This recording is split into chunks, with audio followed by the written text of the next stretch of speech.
de hoy. Quiero que puedan abrir sus Biblias en Juan capítulo 17. Estamos en torno a la serie de todo el Evangelio de Juan de manera expositiva, pero nos hemos detenido en este capítulo, Juan 17. Hemos estado unos cuantos sermones hablando de Juan capítulo 17, la oración sacerdotal, la oración intercesora de Jesús frente al Padre. Vaya allí a Juan capítulo 17. Y vamos a leer desde el versículo 20 al 23. Dice así la palabra del Señor: mas no ruego solamente por estos, sino también por los que han de creer en mí por la palabra de ellos, para que todos sean uno, como tú, oh Padre, en mí y yo en ti, que también ellos sean uno en nosotros, para que el mundo crea que tú me enviaste. La gloria que me diste yo les he dado para que sean uno, así como nosotros somos uno, yo en ellos y tú en mí, para que sean perfectos en unidad, para que el mundo conozca que tú me enviaste y que los has amado a ellos como también a mí me has amado. Aquí en esta porción de la palabra nos encontramos en la última sección de la oración de nuestro Señor Jesucristo. Hemos visto que esta oración se puede clasificar en tres grandes secciones, donde Jesús primero ora por sí mismo, donde Jesús luego ora por los discípulos ahí presentes, y luego cuando Jesús ora por la iglesia, nosotros. Por lo tanto, debemos tener en cuenta que aquí Jesús está orando por ti. ¿Sabías, hermano o hermana, que aquí se registra una oración donde Jesús está orando por ti? Hay alguien que oró por ti. Y aquí lo estamos viendo con nuestros propios ojos. Jesús, luego de 2000 años después de esta oración, está orando por nosotros. Porque aquí Jesús, hermanos, ora por todos los creyentes que iban a creer por la palabra de los apóstoles. Y los apóstoles eran los que estaban escuchando esta oración. Específicamente, ¿quién registró esto? Fue el apóstol Juan. Él, el discípulo amado. Él escribió esta oración con su puño y letra. Pero ellos fueron llamados eficazmente por Jesucristo para una misión especial. Y ellos, los apóstoles, entregarían su vida por este mensaje. Y aquí estamos, hermanos, año 2021, 13 de marzo, escuchando nuevamente la oración de Jesús. Esta es la última sección, por tanto, de la oración del Señor Jesucristo, que va desde el versículo 20 hasta el versículo 26, y que tiene dos temas principales. El primero, la unidad, y segundo, la gloria de Dios. Y vamos a ver cómo se corresponden el uno al otro, la unidad y la gloria de Dios. Lo maravilloso de lo que tenemos que ver aquí, y lo recalco, hermanos, es que Jesús no solamente pide delante del Padre por los apóstoles, como hemos visto en los primeros versos, sino que pide por el fruto de la predicación de los apóstoles, es decir, nosotros. En resumen, entonces, aquí Jesús está orando por la iglesia, por nosotros. Nosotros somos la iglesia, Jesús está orando por ti. Ahora, cuando el versículo 20 dice que Jesús ruega, ora, implora por los que han de creer en Él, por la palabra de ellos, por la palabra de los apóstoles, ¿a qué se refiere con la palabra de ellos? La palabra de los apóstoles es la palabra del Padre y que está siendo suministrada en este momento por el Hijo y que fue revelada a los apóstoles por el Espíritu Santo. Es la palabra del Padre suministrada por el Hijo y revelada por el Espíritu Santo. La palabra, hermanos, de ellos era la palabra de Dios. Y en esta oración, la frase tu palabra en el versículo 20 se refiere a la palabra del Padre y aparece en tres versos de esta oración, en el verso 6, en el verso 14 y en el verso 17. Esta palabra tiene una componente muy especial Porque la palabra de Dios, la palabra del Padre tiene un poder revelador, un poder regenerador y un poder santificador. Por eso Jesús ora al Padre en el versículo 17, dice al Padre, santifícalos en tu verdad. Tu palabra es verdad. Entonces, hermanos, coloque atención. En este sentido, nadie puede ser santificado o nadie puede ser transformado con la Biblia cerrada. Nadie puede ser santificado con las escrituras cerradas o sin tener a Jesucristo como el Señor de su vida. No sé si han visto en las Olimpiadas esas carreras de atletismo donde se va traspasando una posta. Va un atleta y le traspasa una posta a otra atleta para seguir el camino hasta llegar al final. Bueno, asimismo, nuestro Señor Jesucristo aquí está traspasando esa autoridad y responsabilidad a los apóstoles. Jesús le da un testimonio, le pasa un testimonio a los apóstoles para que ellos, con su vida, con la predicación del Evangelio, puedan transmitir esta predicación en toda la Asia Menor y en todo el mundo. Esto recordemos que comenzó en Asia Menor, Jerusalén, pero ahora estamos acá, estamos en Honduras, en Perú, en Angol, en Santiago, en cualquier lugar donde tú estás. ¿Es por qué? Por la predicación del Evangelio que se ha esparcido por todo el mundo. Ahora, nosotros tenemos los escritos del Nuevo Testamento, porque ese es el fruto de la predicación de los apóstoles, 27 testimonios escritos de nuestro Salvador. Y ahí, hermanos, en el Nuevo Testamento tenemos al apóstol Pedro registrando el testimonio de 2 de sus epístolas, primera y segunda de Pedro. El apóstol Pedro luchando por la fe de Jesucristo y entregando su vida, siendo perseguido, siendo acribillado e incluso siendo muerto en la cruz, pero no quiso morir como su Salvador, sino que él dijo, voy a morir de forma invertida. Hermanos, en el Nuevo Testamento también tenemos a Santiago, hermano de Jesús, también supervisor de la obra en las iglesias de Jerusalén, escritor de la carta de Santiago, que fue golpeado, apedreado por los judíos y finalmente estos judíos, para matarlo, le abrieron el cráneo con un barrote. También tenemos aquí en el Nuevo Testamento al apóstol Juan, el escritor de este evangelio, que testifica con 3 epístolas, primera, segunda y tercera de Juan, y la revelación de Apocalipsis. El apóstol Juan también fue perseguido, fue quemado vivo en una olla de aceite hirviendo, pero fue salvado por la gracia de Dios. Y fue aislado en una isla, la isla de Patmos, y allí murió naturalmente. Hermano, fue el único apóstol que murió de forma natural. Pero también en el Nuevo Testamento tenemos al apóstol Pablo, escritor de 14 testimonios del Señor Jesucristo a las iglesias del Asia Menor. Él entregó su vida a pesar de la persecución de la religión judía y de la religión romana. Y nótese, hermanos, que él entregó su vida y fue decapitado, es decir, le cortaron la cabeza por amor a Cristo. Ahora, usted y yo nos podemos hacer esta pregunta: ¿por qué ellos dieron su vida? ¿Cuál fue el objetivo? Bueno, hermanos, aquí el Señor nos da la respuesta. El objetivo, hermanos, es que nosotros teníamos que creer y depositar nuestra fe en Jesucristo. Ellos dieron su vida por el Señor, pero también por nosotros. Ten en cuenta siempre eso. La iglesia fue construida sobre la verdad predicada, el testimonio de la palabra de los apóstoles. Y luego la oración sigue avanzando. Y vemos en el versículo 21 lo siguiente: para que todos sean uno. La primera petición de Jesús a su Padre por la iglesia es la siguiente: para que todos sean uno.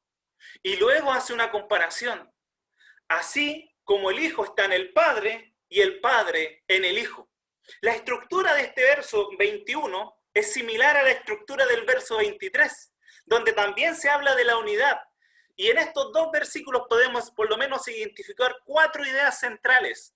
Jesús dice, primero, Padre, tú estás en mí. Segundo, yo estoy en ti. Tercero, que ellos estén en nosotros. Y cuarto, para que el mundo crea que tú me enviaste.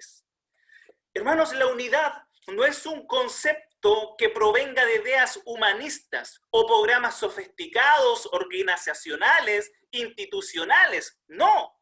Lo primero que debemos ver es que la unidad tiene que ver con Dios.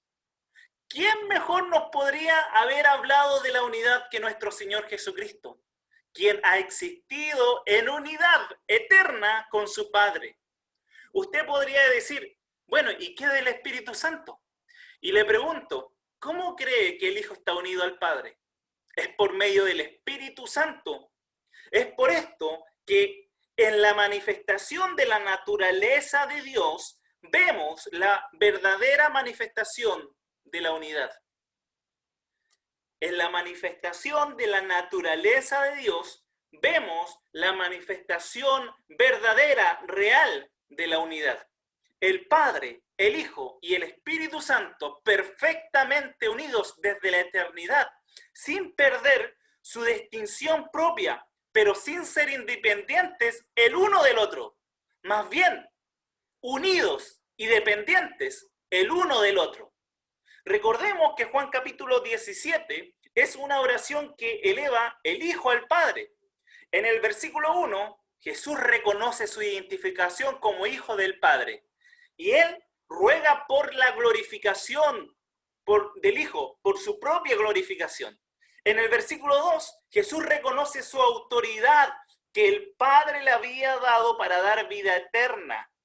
En el versículo 3, Jesús revela que la vida eterna consiste en conocer al Padre y conocer al Hijo. En otras palabras, la vida eterna consiste en tener una comunión, una relación con el Padre y con su Hijo Jesucristo.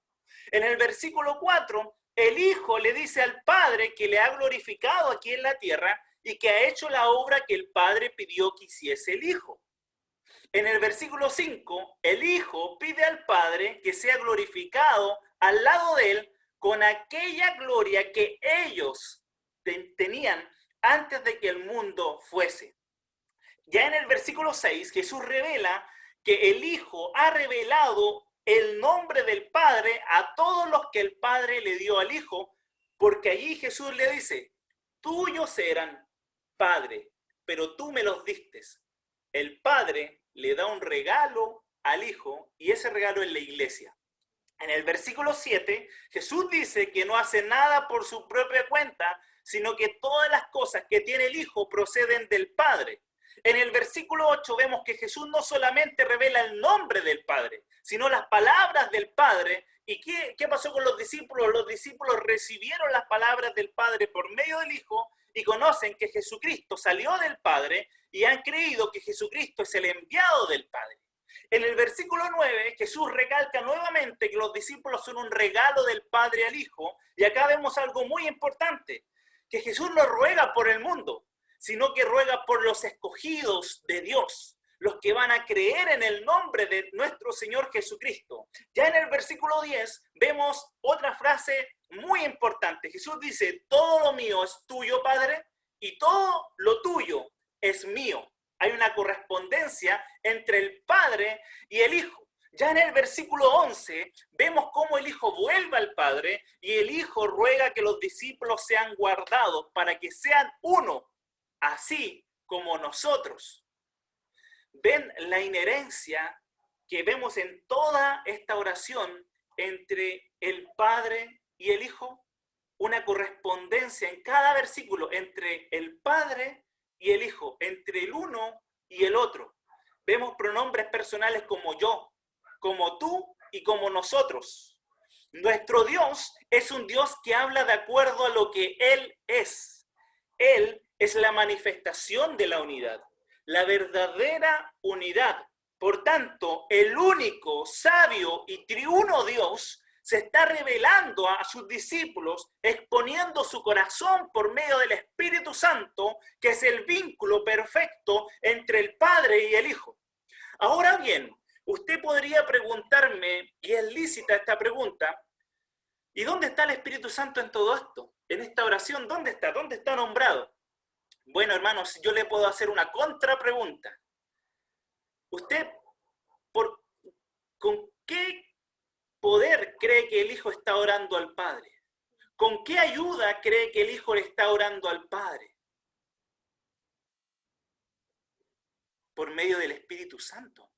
Es por medio del poder del Espíritu Santo. Y es con la ayuda del Espíritu Santo con que Jesucristo hombre ora a su Padre que está en los cielos. Y le volvería a preguntar, Jesús, antes de iniciar esta conversación con su Padre, en el capítulo 17, Jesús, ¿de quién habló en el capítulo 14, en el capítulo 15 y en el capítulo 16?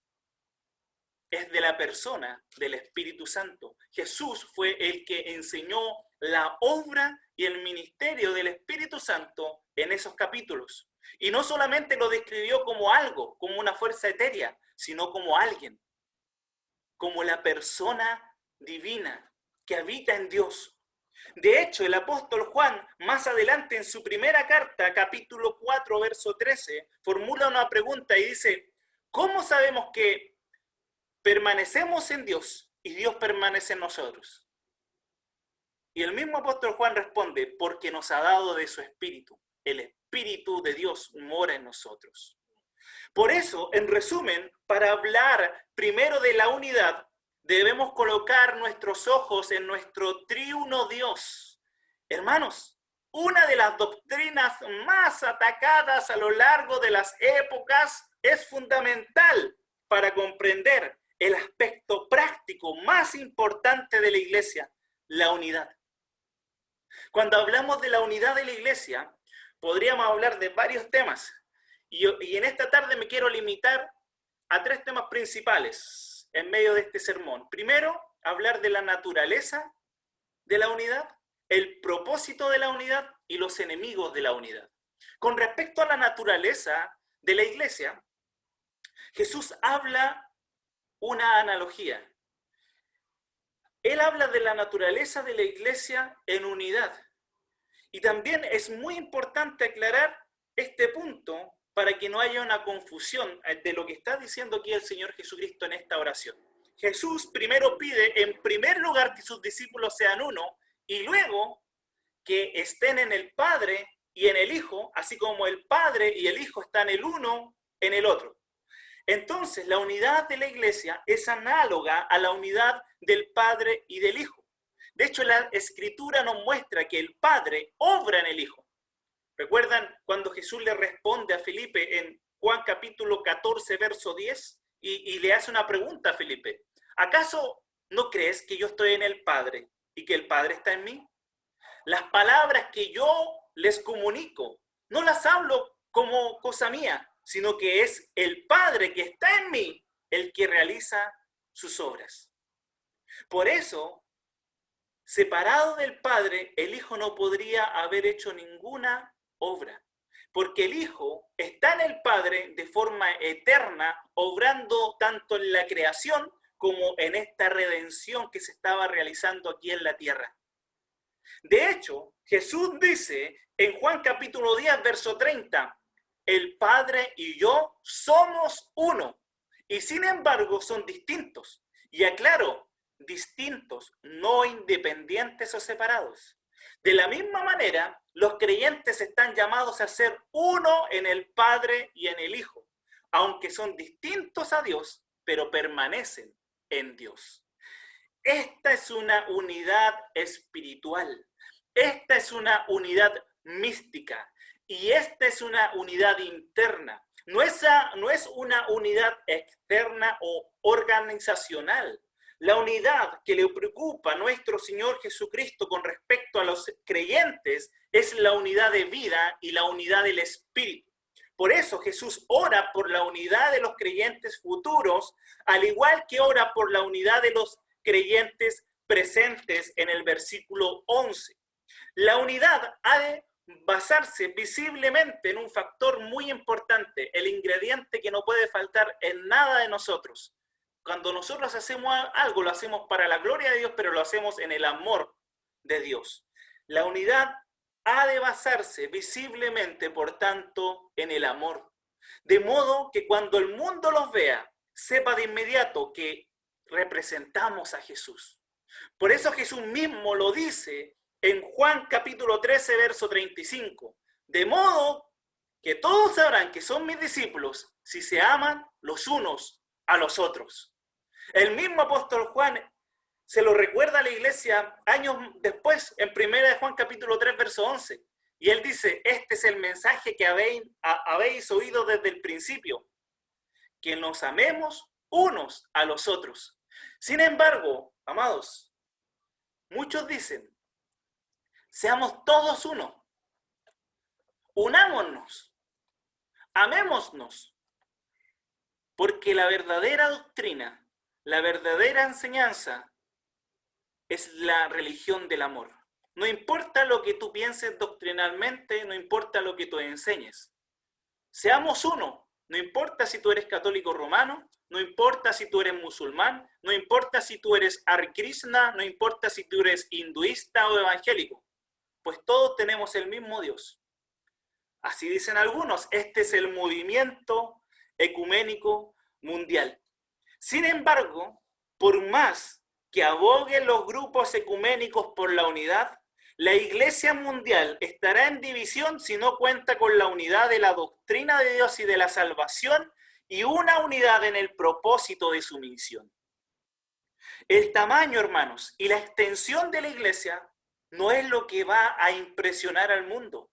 Lo que va a impresionar al mundo es la unidad interna expresada, hermanos, expresada en lo que la Iglesia tiene en común como doctrina, misión y mensaje, el Evangelio.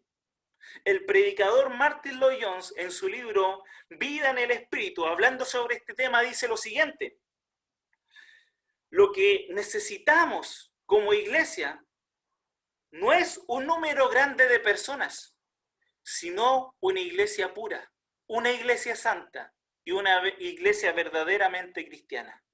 Por eso la verdadera unidad está basada en el amor, la verdad sobre el conocimiento de Dios y vidas transformadas en santidad. Temas por los cuales Jesús está orando en esta oración. Por lo tanto, no podemos aislar el texto en medio de esta oración sin considerar los temas que se abordan en toda esta oración. Hermanos, solo experimentarán la verdadera unidad aquellos que han nacido de nuevo, aquellos que están unidos vitalmente a Cristo y están siendo santificados por la palabra de Dios y aman a sus hermanos.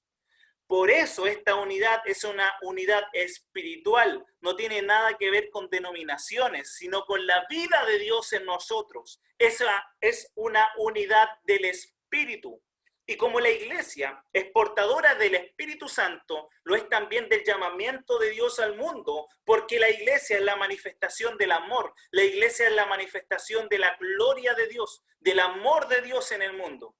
Jesús fue portador de la gloria de Dios que ahora lleva la iglesia del Señor. Esto es lo que ora Jesús en el versículo 22 y 23. Él dice: yo les he dado la gloria que me diste. ¿Y con qué propósito? ¿Para qué? Para que el mundo reconozca que tú me enviaste y que los has amado a ellos tal como me has amado a mí. Hermanos, si nosotros no estuviéramos en Cristo, si nosotros no estuviéramos en el Hijo, unidos a Él, nosotros no seríamos portadoras y portadores de la gloria de Dios, ni tampoco seríamos amados por el Padre. Por eso, el ecumenismo no tiene pies ni cabeza.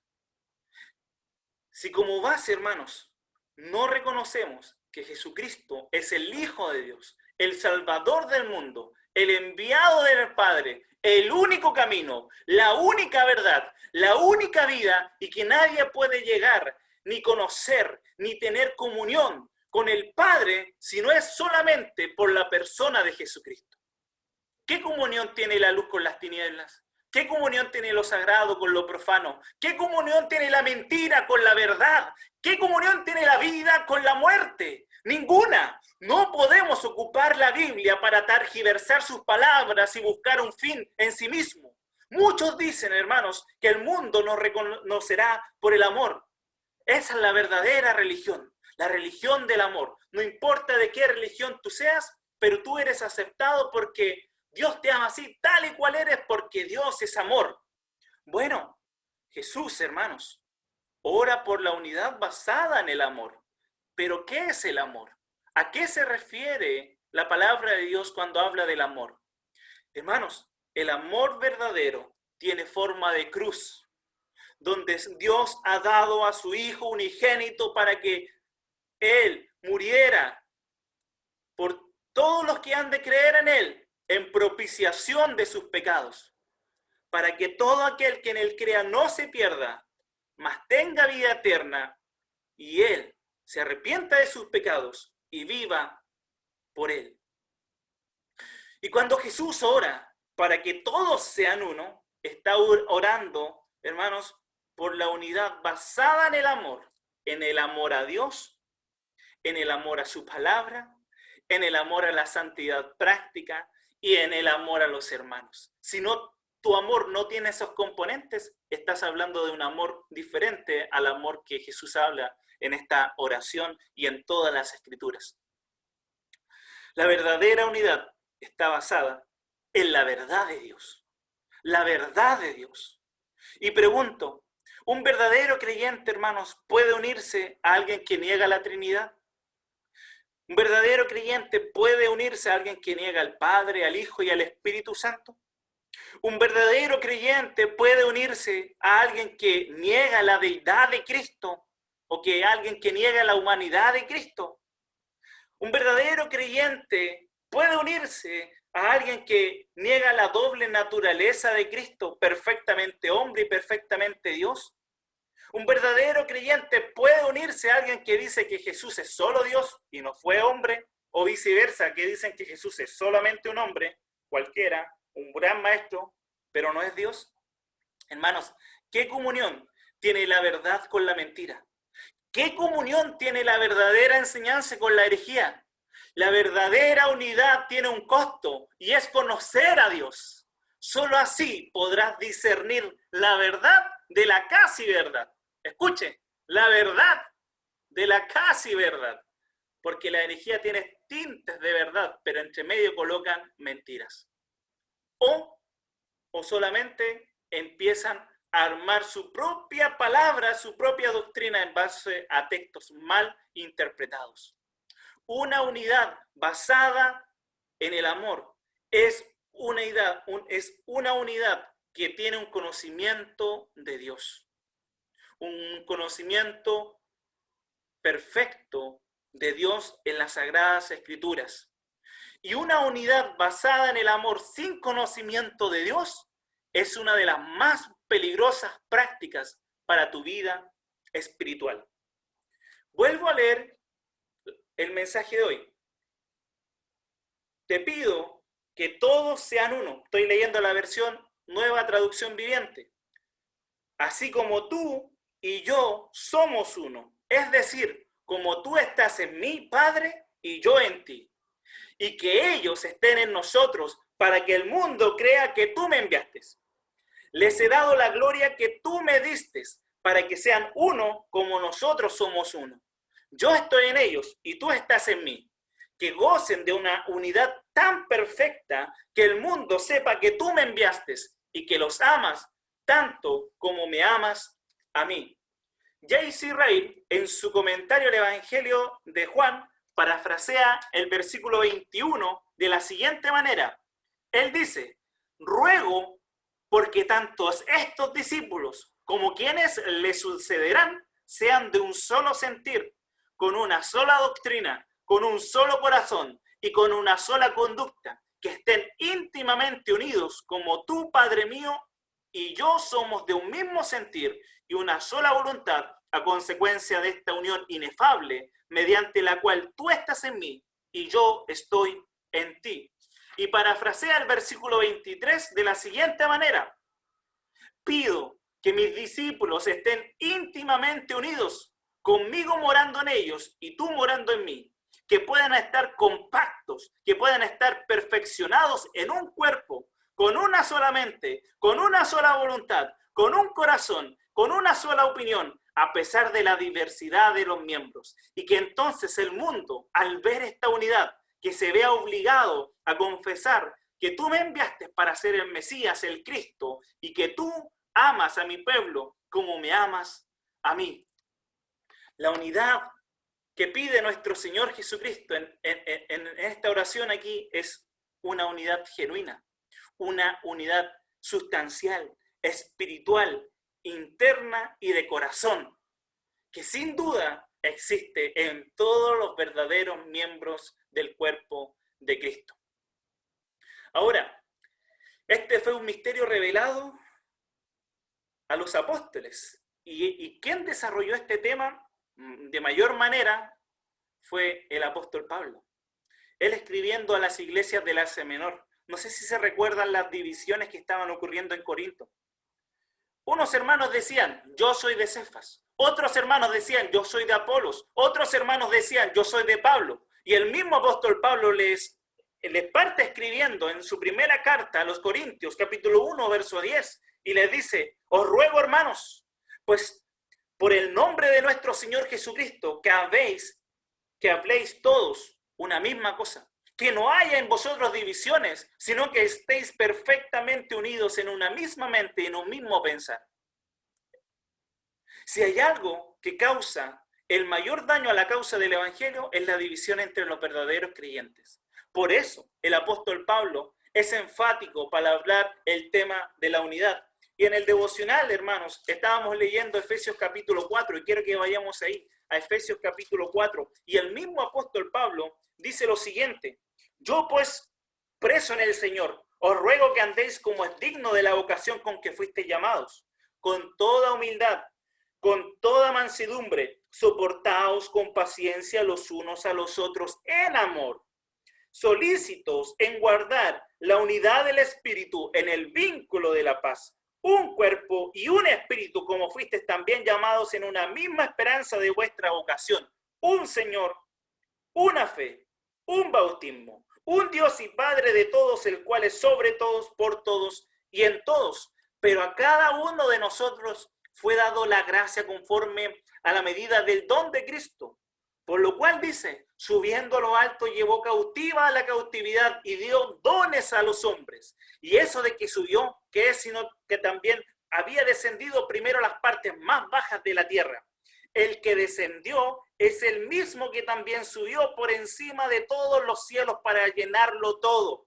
Y él mismo constituyó a unos apóstoles, a otros profetas, a otros evangelistas, a otros pastores y maestros, a fin de perfeccionar a los santos para la obra del ministerio, para la edificación del cuerpo de Cristo, hasta que todos lleguemos, escuche, hasta que todos lleguemos a la unidad de la fe y del conocimiento del Hijo de Dios, a un varón perfecto, a la medida de la estatura de la plenitud de Cristo, para que ya no seamos niños fluctuantes, llevados por doquiera de todo viento de doctrina, por estratagemas de hombres que para engañar emplean con astucia las artimañas del error, sino que siguiendo la verdad en amor, crezcamos en todo en aquel que es la cabeza, esto es Cristo, de quien todo el cuerpo bien concertado y unido entre sí por todas las coyunturas que se ayudan mutuamente, según la actividad propia de cada miembro,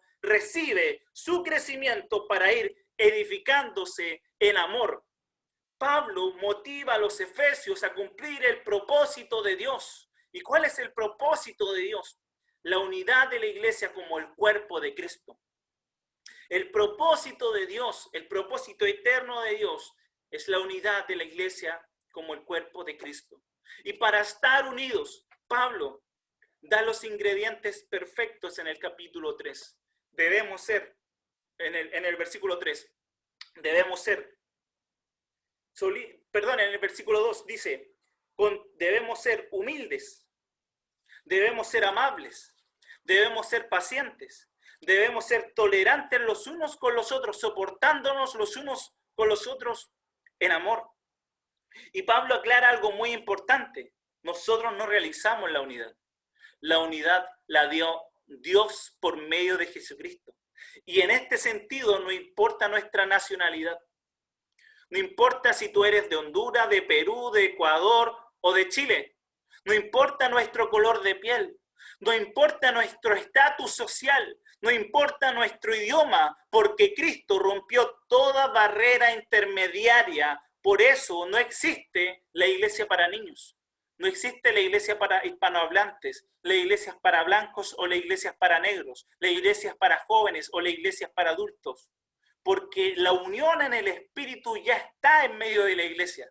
Por eso dice el versículo 4, debemos esforzarnos por mantener la unidad del Espíritu mediante el vínculo de la paz. Nosotros no realizamos la unidad ya está y debemos esforzarnos por mantener la unidad.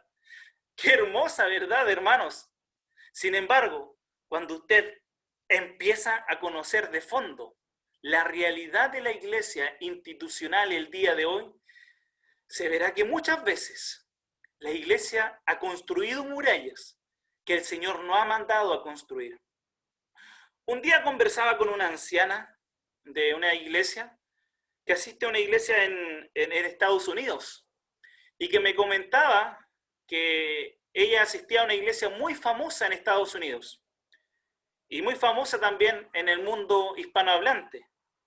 Y ellos en los días de reuniones tenían primero reuniones para los americanos y luego reuniones para los latinos. Y que saliendo de la iglesia cada uno se iba para sus casas y apenas podían conocerse. Iban, escuchaban el sermón y se iban para sus casas. Lamentablemente, ellos no tenían comunión. Ellos me dicen, yo no conozco a quienes asisten a la iglesia. Otra vez, escuchaba que en otro país habían iglesias que hacían reuniones primero para los blancos y luego para los negros o afrodescendientes.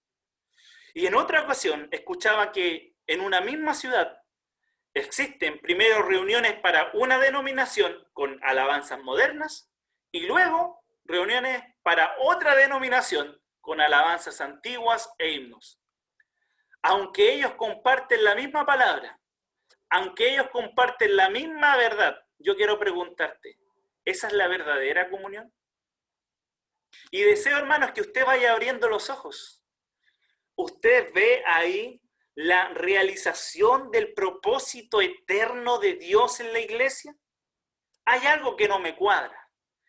El punto, hermanos, es que la iglesia del Señor ha perdido su poder, el poder del evangelio, por temas burocráticos, por temas administrativos, por temas institucionales, por gustos musicales, levantando banderas y murallas que Dios no nos ha mandado a levantar. Ahora, le he hablado del mundo en general. Ahora los quiero llevar a nuestra realidad local, nacimiento. Tenemos cerca de 100 denominaciones, si no es que no hay más iglesias y templos. Y aparte del 31 de octubre, ¿cuál es la realidad de todo el año? Le quiero preguntar, ¿qué proyecto social ha levantado la iglesia? ¿Qué realización de orfanatos? ¿Hay algún asilo de ancianos que sostiene la iglesia del Señor? ¿Hay un hogar de menores que sostiene la iglesia del Señor? ¿Ha hecho eso la iglesia del Señor en nacimiento? ¿Cuántos estudios bíblicos unidos ha hecho la iglesia del Señor? ¿Cuántos tiempos de oración unidos ha hecho la iglesia del Señor? Y una pregunta muy importante, ¿qué poder evangelizador ha realizado la iglesia del Señor de manera unida? No solamente un día, sino que hablo los 364 días restantes, para que el mundo crea que Jesús fue enviado por amor por el Padre. ¿O acaso cada congregación ha velado por su corporación? ¿Acaso cada congregación ha velado por su misión, por intereses personales o por intereses denominacionales? ¿O el nombre de mi congregación es más grande que el poder de la unidad, que el poder del propósito de Dios en medio de la iglesia? El Señor nos vaya abriendo los ojos primero a nosotros para poder ser parte del plan de Dios, para ser parte del mover de Dios en la tierra, para ser aquellos que se esfuerzan y luchan por promover la verdadera unidad en el cuerpo de Cristo. El hecho de que tengamos un Espíritu, que es el Espíritu Santo, el hecho de que tengamos un Señor, que es nuestro Señor Jesucristo, y un Dios y Padre, que es el Padre de nuestro Señor Jesucristo y nuestro Padre, nos lleve a ser un cuerpo con una misma esperanza, una misma fe y un mismo bautismo. Pero hay que trabajar para eso. Hermanos, el cuerpo vivo debe madurar. No podemos quedar como niños fluctuantes. Debemos madurar en la palabra y debemos desarrollarnos de una manera saludable. Cualquier rasgo de inmadurez compromete seriamente el propósito eterno de Dios para su pueblo. Debemos aprender a vivir en unidad y aprender a vivir en comunidad, porque Dios es unidad y Dios es comunidad. Hay muchas maneras de romper la unidad. Hermanos, cuando nos desviamos de la palabra, como por ejemplo cuando un musulmán nos dice que podemos orar a Alá o a Dios, como ellos como quieran decirlo, sin la necesidad de Jesucristo, y nosotros aceptamos dicha afirmación, nos convertimos en mutiladores de la unidad. Cuando añadimos a la palabra y exigimos cosas que la misma palabra no exige, como por ejemplo cuando un católico romano nos dice que debemos aceptar a la Virgen María, que intercede por nosotros pecadores, o aceptar que el Papa es el sumo pontífice y nosotros aceptamos dicha afirmación, nosotros nos convertimos en mutiladores de la unidad. Cuando ensalzamos una doctrina secundaria por sobre de una doctrina fundamental y nos separamos por discusiones en doctrinas secundarias e incluso terciarias, nos convertimos en mutiladores del cuerpo de Cristo. Y ahí debemos recurrir a la frase que le es atribuida a Agustín de Hipona: en lo esencial, unidad; en lo dudoso, libertad; y en todo, amor. La unidad se puede destruir también con nuestra conducta y con nuestra forma de vida. Si mi conducta, si mi carácter, si mi forma de hablar, si como estoy viviendo una vida sin santidad afecta la unidad del cuerpo de Cristo, yo me estoy convirtiendo en un mutilador de la unidad. Miren lo que pasó en la iglesia de Corinto. Lo que dividía la iglesia era el culto a las personalidades. Algunos seguían a Pablo, otros seguían a Apolos y otros seguían a Cefas. O cuando Pablo disciplinó a un hermano por un pecado sexual grave, ese hermano se estaba acostando con la esposa de su padre. ¿Qué estaba pasando en la iglesia? ¿Por qué tenía que ocurrir disciplina? Porque en medio de esa manera de vivir, de inmoralidad, se generaba una barrera del espíritu, porque el espíritu es un espíritu santo y el pecado estropeaba la comunión de la iglesia de Corinto, y por eso está registrada en las escrituras. Otra manera de destruir la unidad es jactarse de los dones espirituales. Si destacamos un don y le decimos a todos que este don es esencial para todo el mundo, es esencial para que tú seas salvo, ¿sabes qué estás haciendo? Destruyendo la comunión. Eso también pasó en Corinto, con el don de hablar en lenguas. Y en la actualidad, cuando a usted le dicen, si tú no hablas en lengua, no eres hijo de Dios. Si afirmas tal cosa, eres un mutilador del cuerpo de Cristo, de la unidad del cuerpo de Cristo. Hermanos, con todo lo expuesto, ¿ves lo que significa la frase? Que todos sean uno y todo lo que conlleva. La iglesia ha de ser una comunidad de otro mundo, que sea la portadora de la gloria, el amor y la verdad de Dios en este mundo, que viva arraigada en la palabra de Dios y que produzca una familia que cuida a sus miembros y entienda su llamado misional. Todos hemos de experimentar el carácter de nuestras vidas, un cambio en pro de la unidad, sirviendo y construyendo y edificándola tal como Jesús espera y ora en esta oración, perfeccionándose en amor. Nosotros somos uno con Dios en propósito y misión. Por tanto, el propósito de Dios es nuestro propósito, la misión de Dios es nuestra misión, y aunque la unidad de la que hablamos es una unidad espiritual, también va a ser una unidad visible. Tú y yo debemos esforzarnos por mantener la unidad en el vínculo de la paz. Y te pregunto, ¿estás dispuesto a obedecer al Señor Jesucristo? Oremos. Padre, muchas gracias, Señor, por tu palabra. Gracias, Señor, porque nos has hablado por medio de ella, Señor, a colocar, Señor, nuestra mirada en lo esencial, en aquello, sí, Señor, que trae edificación a tu iglesia. Padre Santo, ayúdanos a poder ser aquellos promovedores de la unidad, aquellos que se esfuerzan por mantener la unidad en el vínculo de la paz. Haznos, Señor, aquellos, Señor, que llevan tu imagen en medio de este mundo, que son portadores de la gloria de Dios, del amor de Dios, Señor, y que pueden ser canales de bendición y no murallas de separación. Queremos ser aquellos puentes, aquellos canales que llevan, Señor, bendición, aquellos que cambian la historia, Señor, de esta era, aquellos Padres Santos que se mueven en el mover de Dios, en el propósito de Dios, Señor, para la unidad y para la unidad de la fe en todos los santos, Señor, para que todos lleguemos a la estatura del varón perfecto de Cristo Jesús en nosotros. Perfecciónate en nosotros, glorifícate en nosotros, que todos tengamos un mismo sentir, un mismo meditar, una misma opinión, para que nos movamos, Señor, como iglesia en una misma dirección para alabanza y gloria de tu nombre. A ti sea la gloria, a ti sea la alabanza por los siglos de los siglos. Amén y amén. Bendiciones, iglesia.